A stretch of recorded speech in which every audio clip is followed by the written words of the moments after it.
All right. Perfect.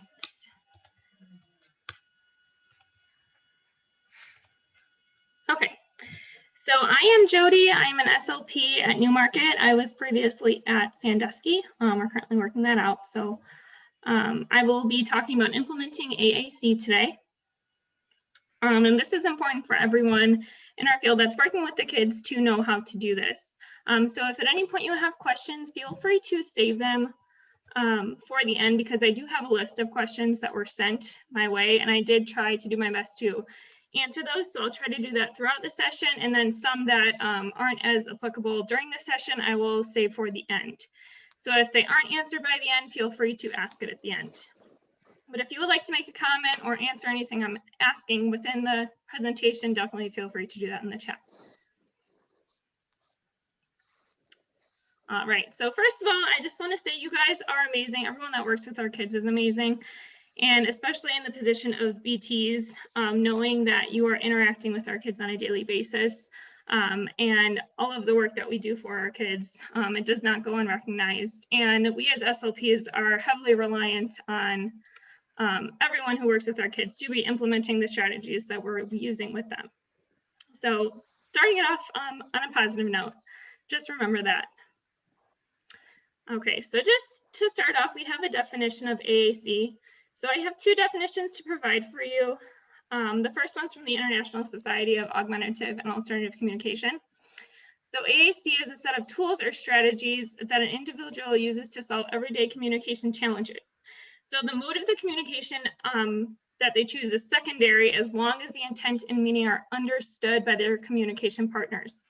So this might be in the form of speech, text, gestures, body language, sign language, touch, symbols, pictures. We have speech generating devices. But remember, everyone every day uses multiple forms of communication depending on the context and our partners.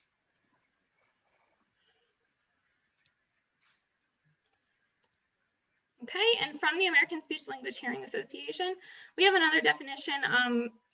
Essentially, they're stating that it's the essence of human life and that all people have the right to communicate to the fullest extent possible.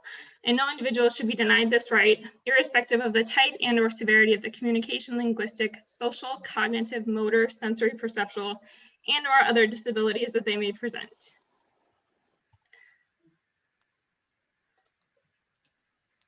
Okay, so that's just something to remember as moving forward, all the different methods that we do have.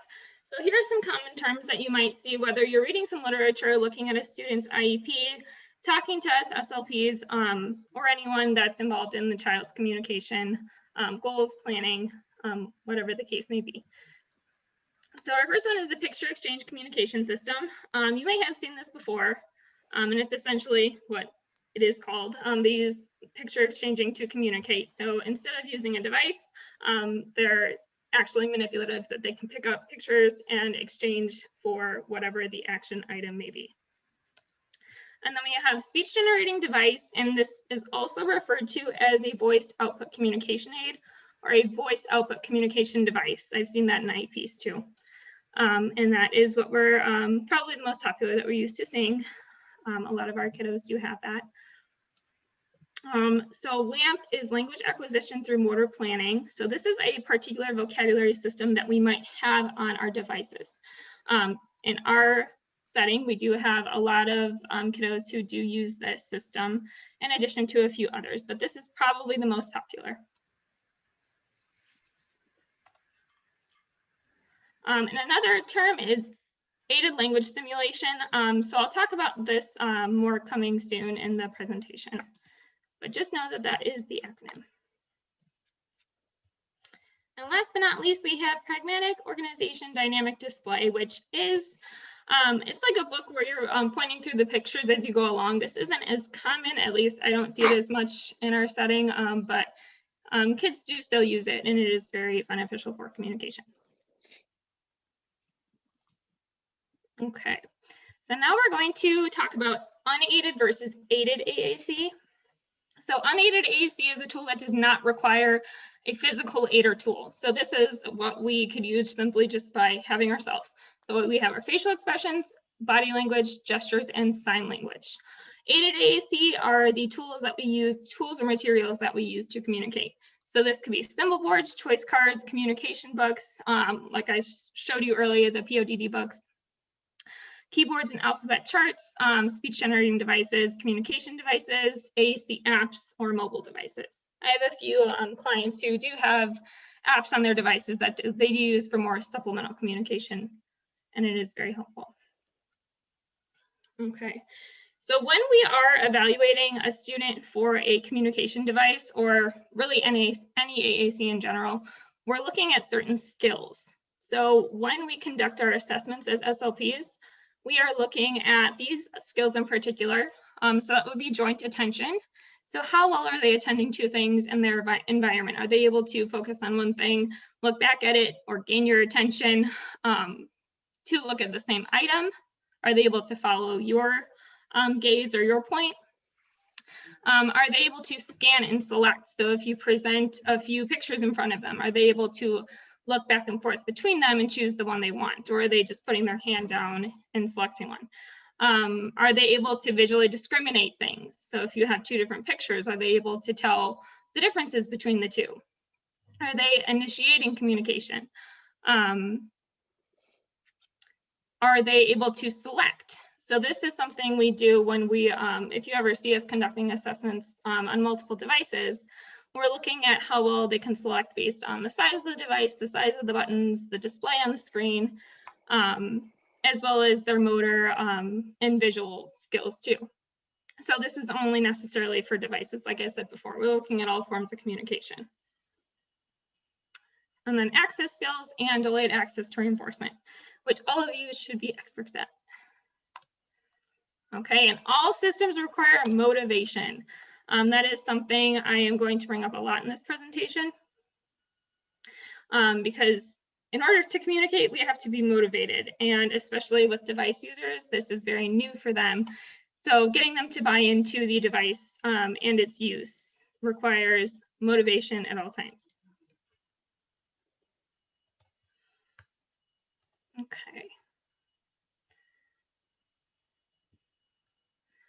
So here's some background information on the levels of communication. So there are 3 levels I'm going to talk about today.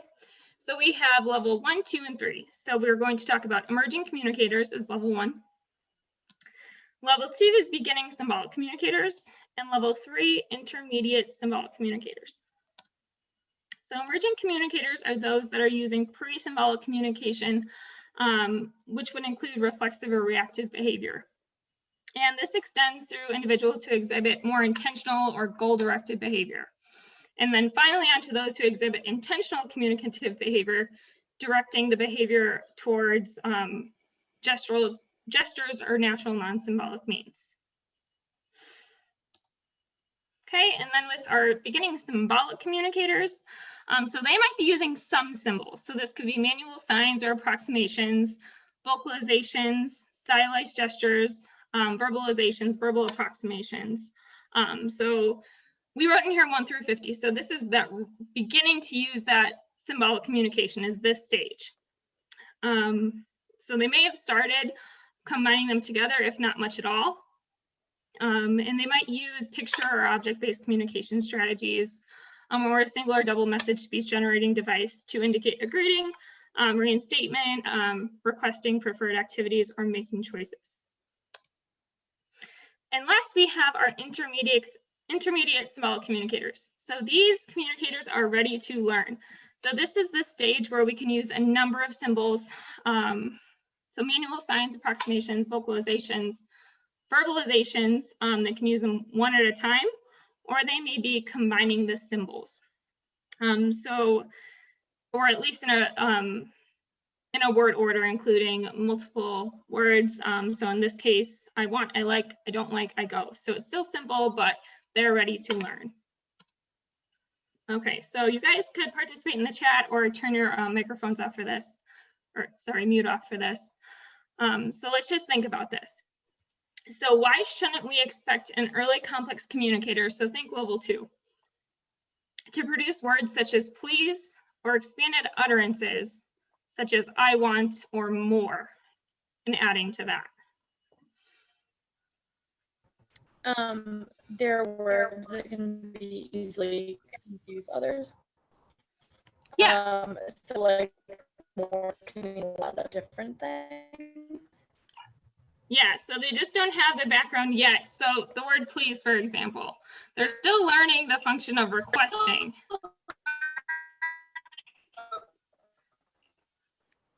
Sorry, we have some chats. Let me see. Yes, so they're still building those skills, and they don't have those yet. So why would we be teaching more of a manner when they're still working on basic functional communication skills? And same with I want. They don't yet have that skill to add to.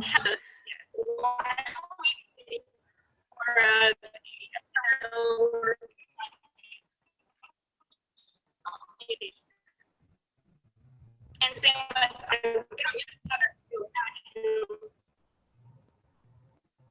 sorry, I can't hear that. Am I breaking up to you guys, or is that someone else? It sounded like someone else, but I'm not sure. Okay. I'm sorry I didn't hear what you were saying. Whoever that was, if you'd like to type it into the chat instead, if you know that it's you. I can't hear that. Am I breaking up to you guys, or is that someone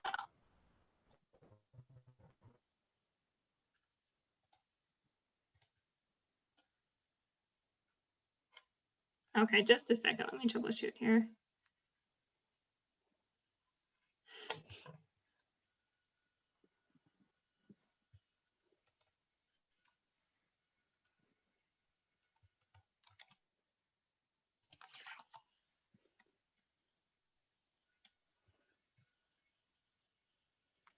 Okay, Amanda, will you respond? Can you hear me okay? Just unmute yourself. Yeah, I can hear you. Okay, perfect. Okay. Some people were saying, Jody, though, maybe we should just use the chat instead for questions and stuff. Okay, perfect. That is fine. So I can't see it very well, but I'll try to pull it up as I'm presenting because I have it in full screen. So Amanda, if you don't mind, if you see a question, will you stop me? Yeah. Okay. Okay, so let me look at some of the responses from that.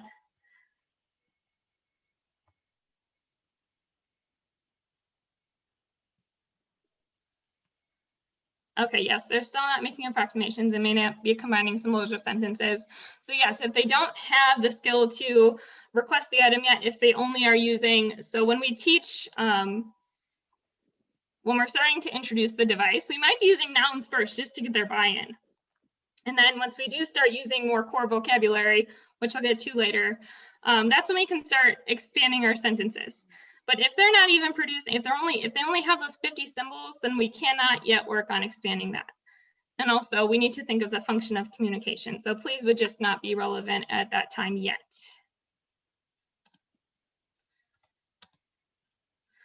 But with this being said, we can still model. So it's not bad for us to do it. If we, if they say something like, for example, they want the swings. So they tell me swing. I'm going to then say verbally, oh, you want swing. And then I can model it on a device. I want swing. So it's really important that we still expose them to that language. So this is another thing to think about. So in typical language development, when we are verbal and hearing, at a young age, we're being introduced to so much language. So when we're 3 months old, we can't talk yet, but people are still communicating with us and saying everything out loud. They're modeling all the time. And we need to remember that when we're working with our device users or AAC users. Okay, so a typical speaker will communicate at a rate about 160 to 220 words per minute. But a typical AAC user may communicate at a rate of up to about 30 words per minute. So that is a huge difference. So while we're working with these kiddos and device users, we need to think about our practice. Are we giving them enough time? Because if we're not, we need to make sure we are waiting. Sometimes waiting is the best way to respond. So I get a lot of questions about multimodal communicators in my session. So a lot of the students I have who use AAC use a device in addition to speech. And then it becomes really confusing when you're trying to figure out, okay, how do I respond, and what mode am I modeling, and what mode am I reinforcing? And that's when we can really take a look at how they're responding, and we really just need to follow them during this time. So if they're nonverbal or limited verbal and use AAC, they're considered multimodal communicators. So this means they have multiple ways to communicate their messages. So as well as AAC, so I want you to pay attention to the things I'm going to say. They can use vocalizations, word approximations, some words, gestures, and sign language. So whenever we're working with our users, if they choose to, vocalize instead of using their device, we need to acknowledge that.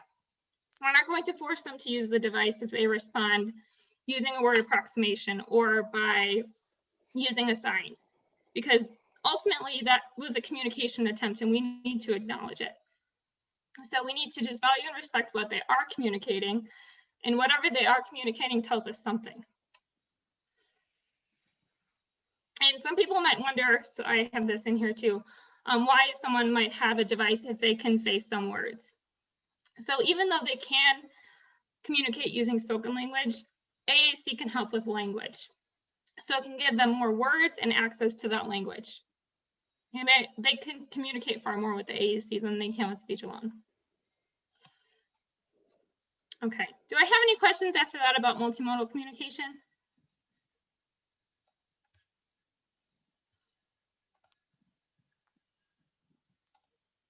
No? Okay. So these are all of the different types of communication again, just to reiterate. So again, we're going to respect exactly what they choose and respond to how they choose to respond to us. So this is very valuable when we're modeling and teaching. Okay, so knowing all of the methods of communication, we need to think about why we're communicating. So we can request, protest, comment, and direct, ask questions, share information, comment, and initiate. So we are going to work on encouraging communication when we're starting out and whenever we're working with our device users or any student in general. And this is great to follow the preference assessments that we just talked about. So once you know what they like and dislike, we can encourage them by presenting items to request activities or reinstatement, refuse an activity, choose between items, or comment on the activity. So when items are accessible, and this is something that I want everyone to think of as you're working with a child and you're working on requesting, we need to think of how natural it is.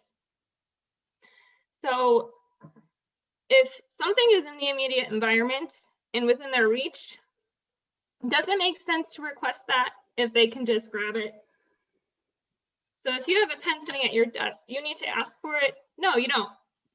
So we need to make sure that when we're setting up for a child to request an item, it's naturalistic.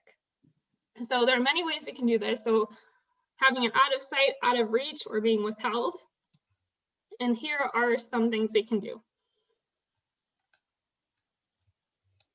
So you might do these things naturally without thinking about it, but it does help if there's an actual term to define it.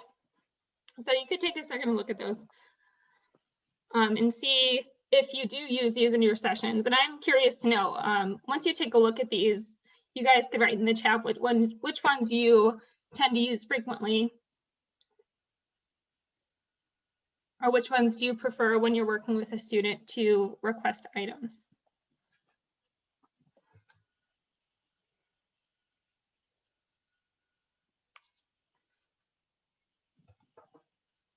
Time delay. Yeah. Yes. I'm a huge fan of wrong item and missing item. I love acting and pretending with my kids. And it's really fun to do this while we're playing too. So an example of this, so I can think of a puzzle activity. So if a child chooses a puzzle, I might just give them the base of the puzzle without the pieces. And then I'll pretend that I just forgot it. So I'm giving them an opportunity to request more or tell me that I'm missing something, or tell me that they need something. I could also, that could also be an incomplete presentation. This could also work really within any activity that you do in the classroom. Say if you have a task, but not giving them all of the contents of the box. Or if you're working in OT, you forget to give them the scissors or their pencil. That's a great opportunity just to have them engage a little bit more and really taking advantage of every communication opportunity that you have. I won't go through all of these because I think you can make sense of it all, but it is here for reference if you would like to look through it.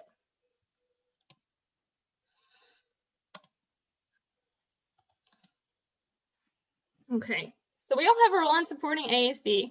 And with that being said, here are some general skills we need to work on as we support and interact with AAC users. So it's important that we learn to model, wait, prompt, listen, and respond. So those are just a few things that we really need to be cognizant of as we're working through our sessions with our kids. And as users, here are some things that they will really value in us as communication partners.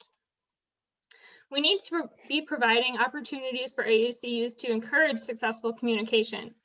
So this means that the children have their devices, or like I said, whichever AAC methods they have alongside them at all times. So it's not going throughout your day and then once it's a time to request, you hand them the device. It's encouraging them to bring their device everywhere and throughout every opportunity within the day. So you're going to engage and interact, provide real and motivating reasons to communicate. So you're going to be flexible. So what happens if their device dies? What happens if you don't have the charger? What happens if the device malfunctions? What happens if they didn't bring their textbook? We need to be ready to adapt and use what we have in our environment to help them communicate. So in that case, if you notice that something is missing from the child's device or other methods, ask the SLP. So we have lots of resources, SLPs, to provide you with. And if they have a communication system, we can provide you with something temporary or try to problem solve or troubleshoot to resolve that so they have that as quickly as possible. Okay, we're going to be consistent. We need to use the communication system regularly, like I said before. And this is a huge one. Be patient and allow for time for communication to happen. Don't use time as a reason to pass up an opportunity. So we know that learning AAC, it's going to take a bit for them to learn each hit, each word, and they need time to process, to respond to every model or every level of prompting. We can't pass that up because every time you're in this opportunity, you want to really take advantage of it. And we're going to provide a balanced system. We can communicate for a variety of reasons using core words, fringe words, and the alphabet. So that's going to the keyboard if they need a number. They can use their core words. We'll talk about those more later, but those are those high frequency words. Fringe vocabulary, so vocabulary that's very specific to the child. We need to make sure we're using all of it. And if the child can't use all of it yet, we need to be modeling it, whether it's on the device or out loud. Okay. And next is aided language stimulation. So this is something I am a huge fan of. So it's a communication strategy.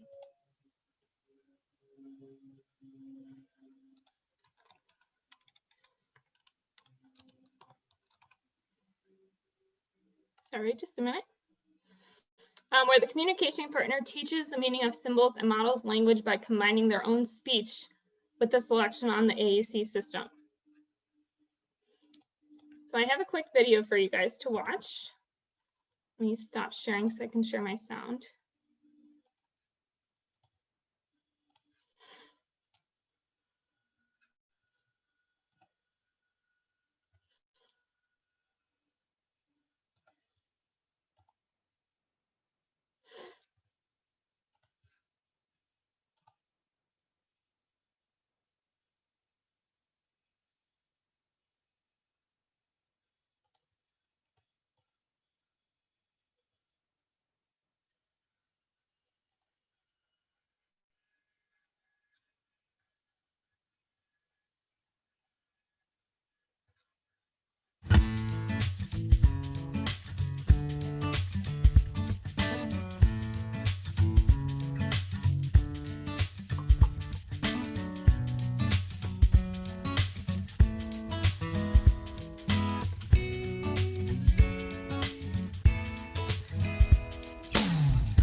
I love this video, and I just want you to pay close attention to what the parent is modeling and what she's producing afterwards.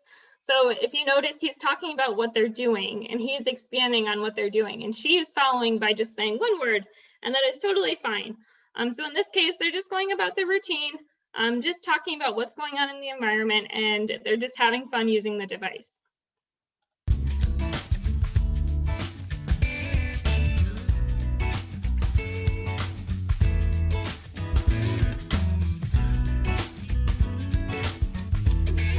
And notice that this is across users too. So it's not only for Josie to use, it's for everyone and the family to participate in. So this is something we can all do as a team.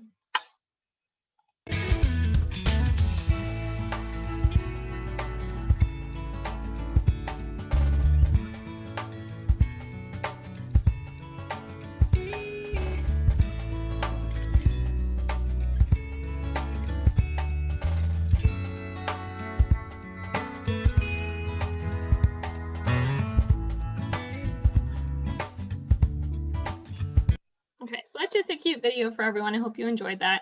Beth was just saying that's one of her videos to teach parents too.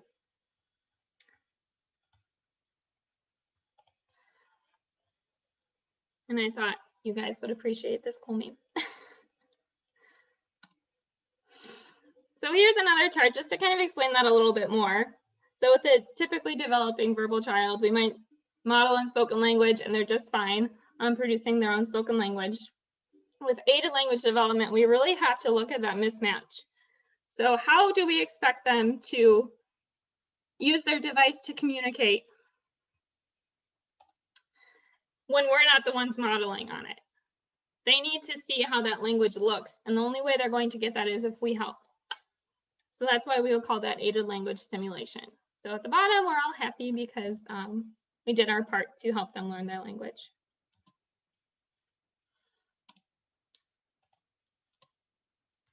Okay, and more on the do's and don'ts of modeling. Well, actually, before I get to that, I wanted to share something with you guys that I actually learned in grad school. Yeah, of course, Alyssa and Misty. So let me share. It is an acronym that I like to think about when I am working on partner augmented input. And I think it will be really beneficial for everyone to just take a look at this and think about it. So the acronym is SMORES. Okay. So as we're working with students on their devices and we're modeling and using partner augmented input, which is basically just using the device with the child, communicating about what's going on around you, adding to their language, all in the device. So here are some things we can do. We can have a slow rate. So while we're talking, and I mean talking too, not just on the device. So talk about things slowly, comment on what's going on in the environment, really taking your time to really use that language at a level that they can understand.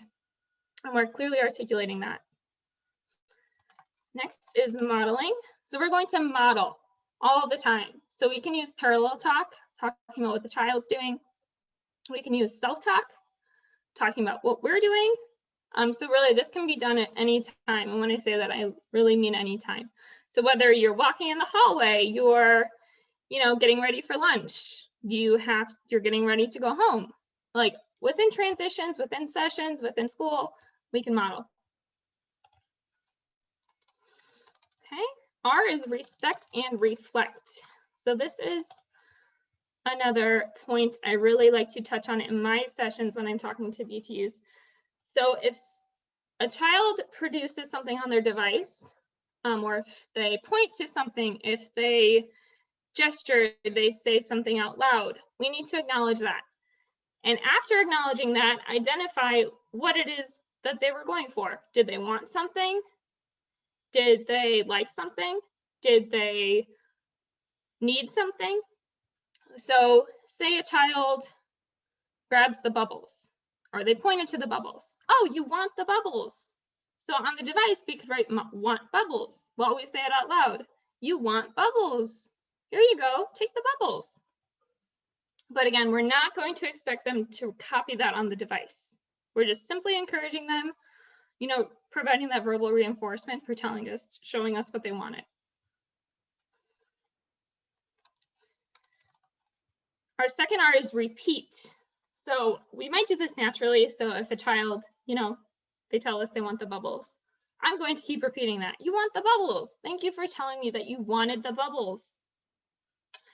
And we can never repeat too much because all of this language, remember, is new to them. They need to hear it. The more they hear it, the better it is. E is expand. So that's kind of like I said already, when we were respecting and reflecting, we expanded following that. So expand their utterance by 1 or 2 words. Say it verbally and on their device. Be a great model.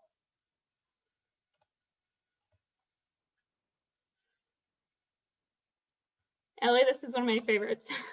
I'll carry this with me forever. And last but not least, we're going to stop. So after we provide that language, just stop. See how they respond. Allow them time to respond. And sometimes they might even have more to say. If you just give them a second, look at what they're doing, look at how they're reacting. And even then you can use how they're reacting to model more language. But again, we have to stop first before we do that. Sorry guys, I like to talk with my hands. So if you're looking at my video, I know it doesn't do anything on Zoom, but I'm still doing it. Okay. Back to our PowerPoint. So now I can get into modeling. So that was the part of the SMORES acronym. So when we're modeling, there are things we should do and things that we should really avoid.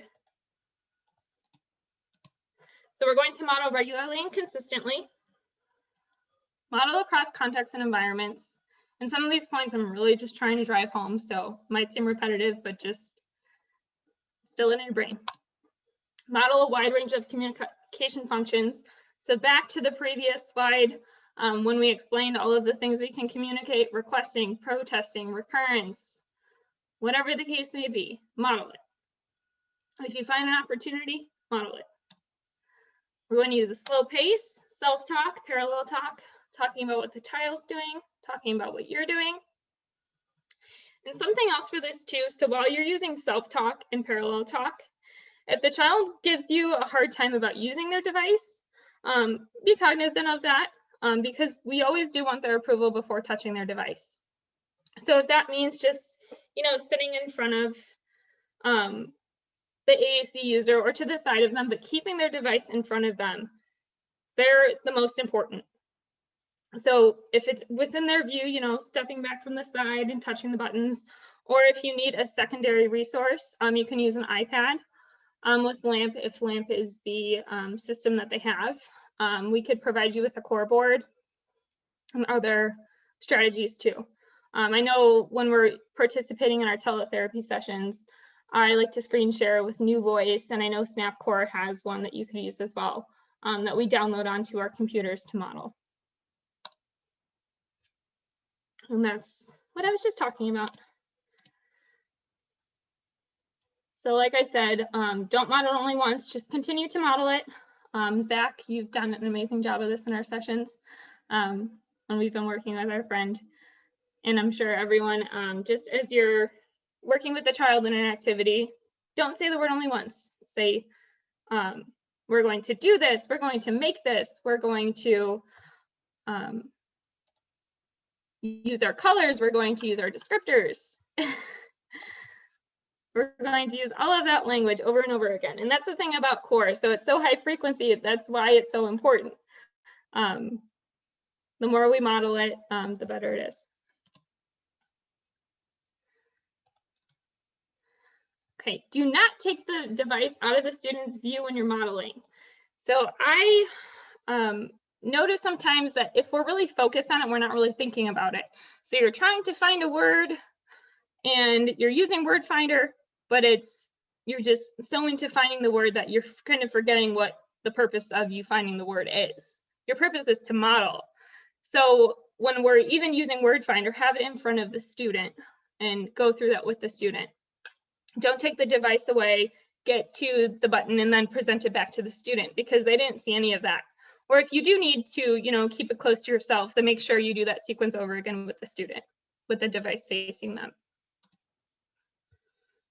Okay, and we're not going to stop modeling if the user doesn't respond.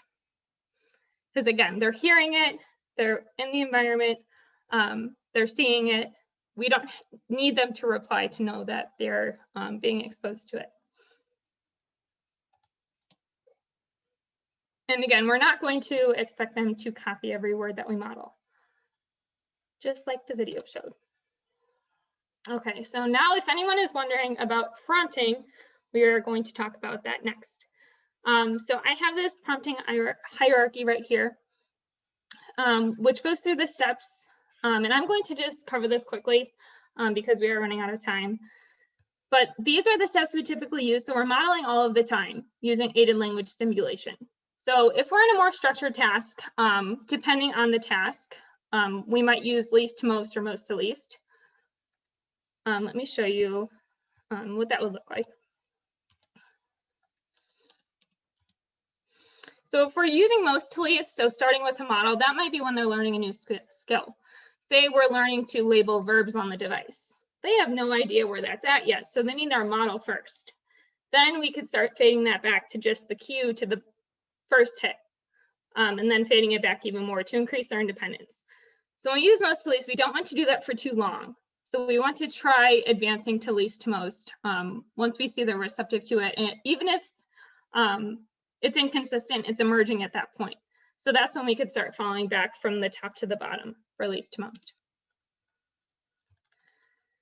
Okay, so here's what it looks like. So first we're going to pause. Well, after creating motivation and whatnot, as we typically do. We're going to pause. So just get their attention by pausing, creating that expectant pause. Next, we're going to use an indirect cue. So getting their attention on the device in general, their eyes towards the device. After that, we can provide a direct visual cue, so to the button directly. And if not, they're still not responding, we could provide an unfinished sentence or a phonemic cue.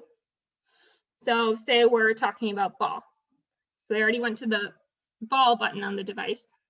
We're holding our finger there. It's a, and then point to the ball again. And then finally, we'll provide the model if they're not responding. But again, depending on the task, we will not expect them to copy us.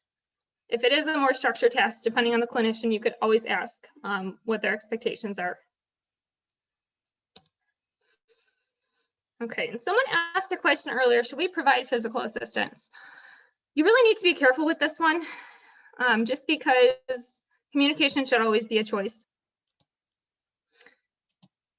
So there are a few instances where we can use partial physical or full physical prompts, but we prefer hand under hand. So partial physical is when you would just give them a light tap on the arm to use the device. So get their attention back to what they're supposed to be doing. So just light tap on the arm to use the device. And if we need to use hand over hand, we're going to, well, hand over hand, we're going to use hand under hand. So that way they're in charge and then they can see what's going on the screen too, because it's a lot when there are lots of hands over the device. But again, this is mostly only if they have visual or motor deficits, and if they're going to select and you see that they keep selecting the wrong one, then we need to help them out. But we're not going to do this if we're trying to get them to respond. So if they're not responding, we need to increase motivation. We're not going to use hand under hand.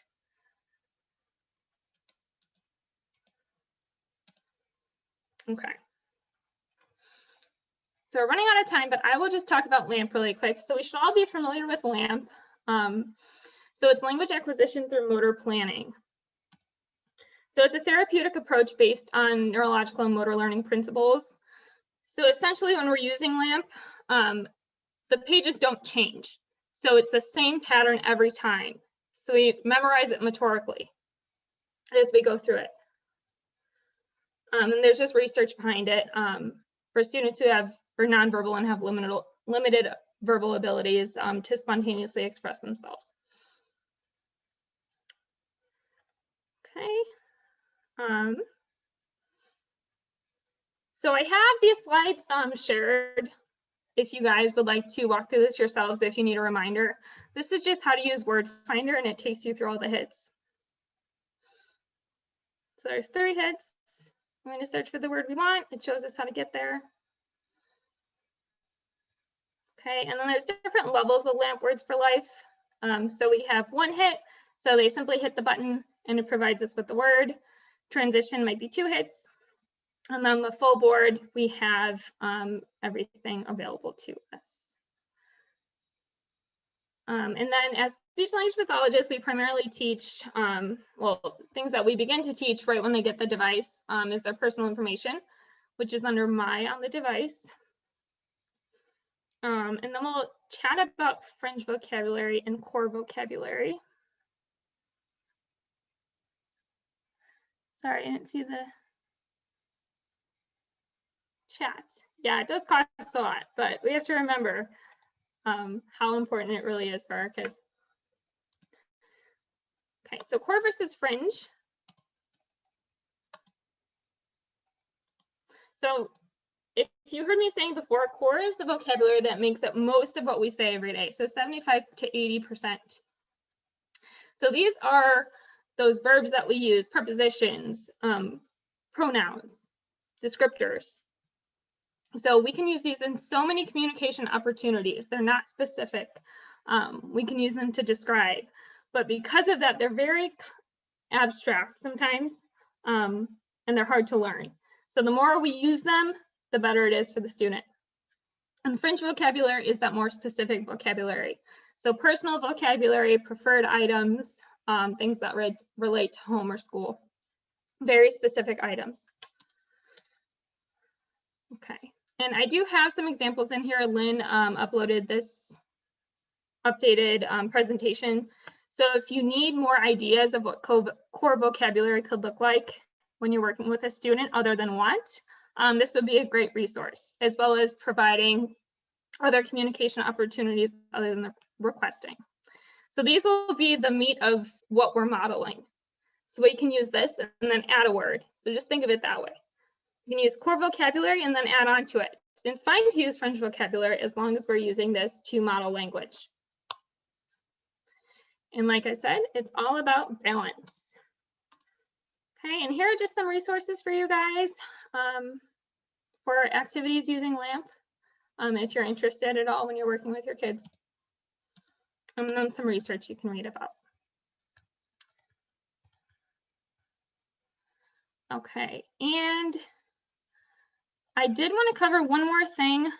Sorry, Al, I'm running over a little bit, but I had a few people ask this question about stimming on a device. And there are many ways to approach this. So it really depends on when they're stimming, and a good behaviorist will be able to tell you, or I'm sure a lot of you can pick up on that yourselves, what the function of that is. Are they bored? Are they overwhelmed? Are they trying to get attention? What's the function of them stimming on the device? So if it does appear to be more behavioral, how would you normally respond to that? Would you try to get their attention back to the task? Would you count down, then represent the material? Think of it that way. But it is important to remember that if they're repeating a lot, so if someone said, like they're saying, I want candy, candy, they're learning the device, they're learning language. And you have to think, so I have an 18-month-old niece. She just learned the word brush or toothbrush. And I was in a Zoom call with her. She probably used the word toothbrush 30 times.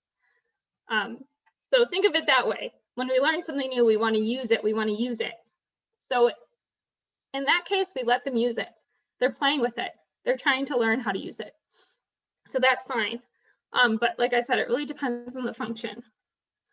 Turning the device off, turning the volume down, we're not going to do that. Think of something else you can do. Increase the motivation. Provide a different activity to see if they'll respond to that. Use the device to model something functionally. And then there's another option too. So if they really seem to love, using the device for non-functional language. And they're just hitting the same button over again. Like I had a client who loved hitting is, and he would laugh when he hit it. Like he just loved hearing it. He loved the way it sounded when the device repeated over and over again. And he liked playing with the words. Like he just liked going to food and looking at all the different foods. And that's totally fine. But if it does seem to be distracting, you can make a designated talk time. So this is just a strategy you can use. So if you're working with a child all day and they love to look at the device and play with the words, give them a designated time for that. 5 minutes at the end or 5 minutes at the start. Those are all just ideas to respond to the stimming or any repetitions that you might be seeing. And does anyone have any last questions? I think I answered most of the questions that were in the document. I just want to say something real quick. I'm Yeah. next. So if you guys have to go to the bathroom, that's fine, but I'm going to just go ahead and start when we're done. So if you're a little late, that's okay. And thank you, Jody. That was awesome. Sorry for running over, Ellie. Oh, Make no, sure you're I got fine. everyone's questions answered. No, that was great. All right. All right. See you guys. All right. And if you Thanks, guys have any Jody. other questions, feel free to email or email the SLP too that your child works with.